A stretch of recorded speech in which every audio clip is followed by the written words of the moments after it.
Bhangarh Asia का most haunted palace Bhangarh. आज हम भानगढ़ में आए हैं। ये एशिया का मोस्ट हॉन्टेड पैलेस है।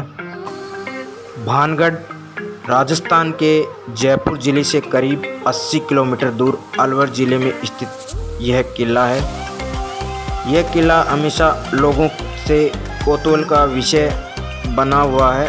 इस किले से कुछ किलोमीटर की दूरी पर ही सरिस्का नेशनल पार्क स्थित है।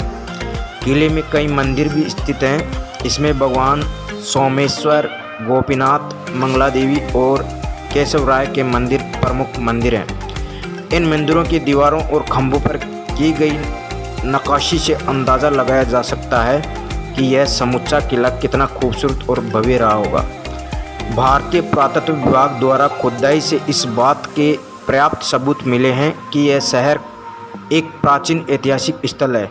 फिलहाल इस किले की देखरेख भारत सरकार द्वारा की जा रही है। पुरातत्व विभाग ने यहां आने वाले पर्यटकों को सख्त हिदायत दे रखी है कि सूर्यास्त के बाद इस इलाके में कोई भी व्यक्ति नहीं रुकेगा। इस किले का इतिहास इस प्रकार है। भानगढ़ की कहानी रहस्यमयी और बड़ी ही रोचक है। 1573 में आमेर के राजा भगवंत दास ने भानगढ़ किले का निर्माण करवाया था। किला बसावट के 300 साल बाद तक आबाद रहा। 16वीं शताब्दी में राजा सवाई मान सिंह के छोटे भाई राजा माधो सिंह ने भानगढ़ किले को अपना निवास बना लिया। एक श्राप के कारण बना भूतों का भानगढ़। कहते हैं कि भानगढ़ की राजकुमारी रत्नावती बहुत ही खूबसूरत थी। उस समय राजकुमारी खूबसूरती की चर्चा पूरे राज्य में थी। कई राज्यों से रत्नावती के लिए विवाह के प्रस्ताव आ रहे थे।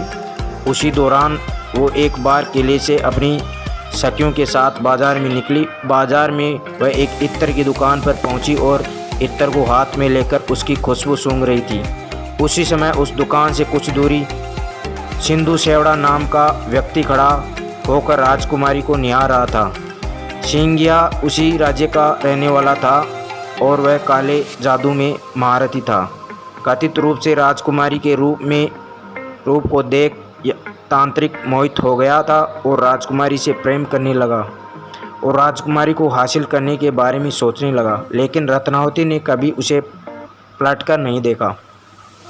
जिस दुकान से राजकुमारी के लिए इत्र जाता था उसमें उस दुकान में जाकर रत्नावती को भेजे जाने वाली इसकी बोतल पर काला जादू कर उस पर वशीकरण मंत्र का प्रयोग किया। जब राजकुमारी को सच्चाई पता चल गई तो उसने इत्र की शीशी पास ही एक पत्थर फेंक दी। उससे शीशी टूट गई और इत्र बिखर गया।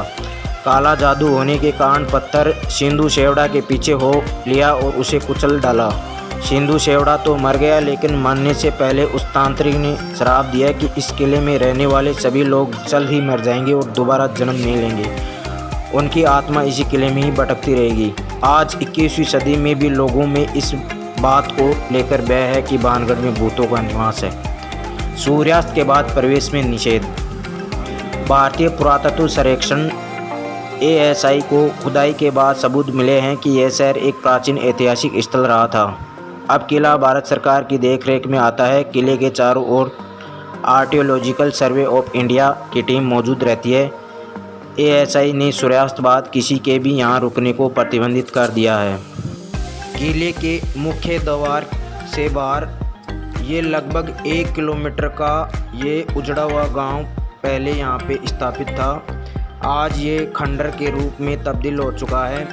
आप देख सकते हैं ये लगभग 1 किलोमीटर की दूरी में ये यहाँ पे गांव स्थित है। इस किले के चारों ओर 3 वर्ग किलोमीटर क्षेत्र में कोई भी आबादी नहीं है और सांझ डलते ही रात को यहाँ पे भूतों का बाजार लगता है।